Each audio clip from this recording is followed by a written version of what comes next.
લક્ષ્ય ન્યૂઝ, એક નજર, એક લક્ષ્ય.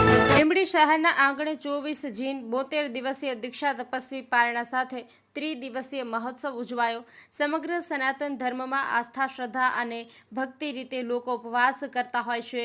સુરેન્દ્રનગર જિલ્લાના લીંબડી શહેરના આંગણે આજે તપસ્વી રત્નશેઠ પ્રિયંકભાઈ તથા પત્રકાર હિતેશભાઈ શાહ તથા 72 તપસ્વીઓને 24 જૂન દીક્ષા કલ્યાણક તપની 72 દિવસની ઉગ્ર તપસ્યા દેવગુરુ પસાય નિર્વિઘ્ને પૂર્ણ થઈ ગઈ છે.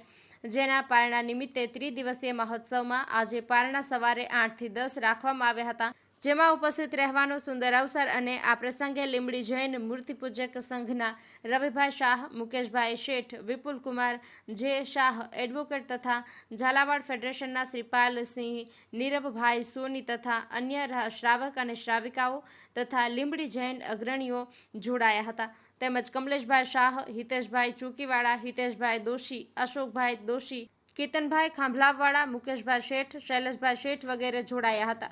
બ્રિજેશ ત્રિવેદી, સુરેન્દ્રનગર. બોલો બાબુજી સ્વામી ભગવાન કી જય. આજ રોજ લીંબડી મુકામે 24 જૂન દીક્ષા તપના સુંદર મજાના એવા પારણાનો ઉત્સવ ઉજવાયો, જેમાં ત્રિદિવસીય મહોત્સવ હતો. એમાં પ્રથમ દિવસે દીક્ષા કલ્યાણક પૂજા, ત્યારબાદ ગઈકાલે સરસ મજાના પરમાત્મા ઘડવાની એવી સુંદર મજાની કલ્યાણકની ઉજવણી થઈ. ત્યારબાદ આજ સવારે ઉત્સાહભેર પારણા અને બહુમાન સુંદર મજાનો લાભ દરેક બહાર ગામથી પધારેલા મહેમાનોએ લીધો. ને આ નિમિત્તે લીંબડીની અંદર થવા જઈ રહ્યું છે અઢારિયું. એ અઢાર નિમિત્તે બહુ જ બહાર ગામથી પધારેલા મહેમાનો એવા વરસ્યા કે જેની કોઈ સીમા નહીં. અનરાધાર રૂપિયાથી પણ વરસ્યા અને ભાવથી પણ વરસ્યા. એવા સંઘમાં સુંદર મજાના એવા આજના ઉત્સવની ઉજવણી થઈ. જય જિનેન્દ્ર. આનંદ અને ઉલ્લાસ વ્યાપી ગયો છે.